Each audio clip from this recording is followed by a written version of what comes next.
વડોદરામાં સિદ્ધેશ્વર ગ્રુપ દ્વારા આચરવામાં આવેલ ગેરરીતિનો મામલો સામે આવ્યો છે। મંતવ્ય ન્યૂઝે એક જ ફ્લેટ સબ રજિસ્ટ્રારની મદદથી બે લોકોને સિદ્ધેશ્વર ગ્રુપ દ્વારા વેચ્યો હોવાનો અહેવાલ બતાવ્યો હતો। હણીસમા રોડ પર આવેલી શ્રી સિદ્ધેશ્વર પ્રાઇમ પ્લસના બિલ્ડરે સબ રજિસ્ટ્રારની મદદથી રજિસ્ટર બાનાખત જાણ બહાર રદ કરવાનો જ્યોતિકા પટેલે આરોપ લગાવ્યો છે। ત્યારે આ મામલે બાપોદ સબ રજિસ્ટર દ્વારા નિવેદન આપવામાં આવ્યું કે તત્કાલીન રજિસ્ટરનું નિવેદન લેવા જાઓ, ત્યારે પૈસા ના મળ્યા હોવાથી બનાખત રદ કર્યું તેવું ગ્રુપના ભાગીદારનું નિવેદન સામે આવ્યું છે।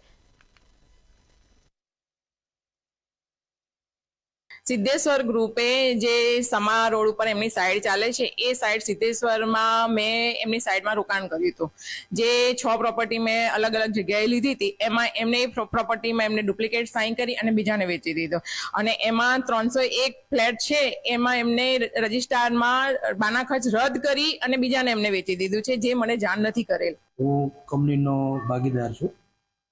આજે જ્યોતિકાબેન છે 2021માં એણે બાનાખત કરાવેલું અને એમની સહમતિથી જ અમે બાનાખત કેન્સલ કરેલું છે, નથી કે નથી સંમતિ લીધેલી। અને એમને બાનાખત કેન્સલ કરવાની વિગત એટલી હતી કે એમણે કોઈ રૂપિયા અમને જે બતાવેલા છે ચૂકવાના નથી, એટલે જે રકમ અમને મળવા પાત્ર હતી એ નથી મળેલી, એટલે અમે એનું બાનાખત રદ કરેલું છે અને બી રેરાની ગાઈડલાઈન પ્રમાણે કે મનસુલા હતા સબ રજિસ્ટ્રાર કે મનસુલા હમણાં ડભોઈ છે, ડભોઈ સબ રજિસ્ટ્રાર છે। એટલે હવે એમને પૂછવા જોઈએ કે તમે આ ખોટું કેમ કર્યું, એમણે રદ કરી।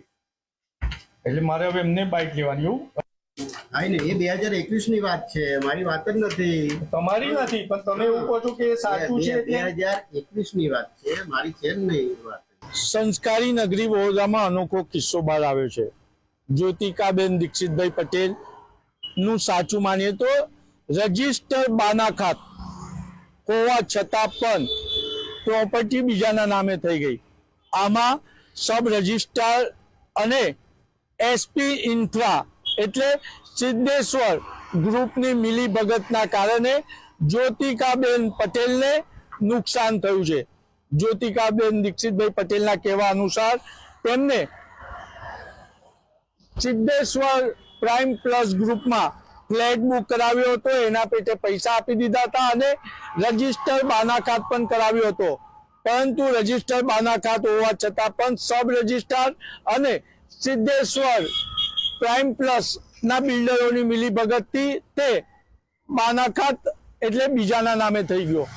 ત્યારે મંતવ્ય ન્યૂઝે સિદ્ધેશ્વર ગ્રુપના પ્રાઇમ પ્લસના બિલ્ડર મનીષભાઈનો પણ સંપર્ક કર્યો હતો, પરંતુ મનીષભાઈએ કહ્યું હતું કે અમે વકીલની સલાહ લયા બાદ નિવેદન કરીશું।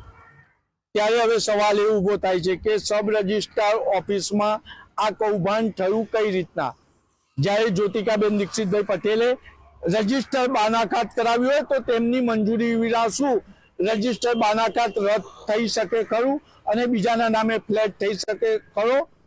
જ્યોતિકાબેને સબ રજિસ્ટ્રાર અને સિદ્ધેશ્વર ગ્રુપ પર મોટા ચીટિંગનો આરોપ લગાવ્યો છે।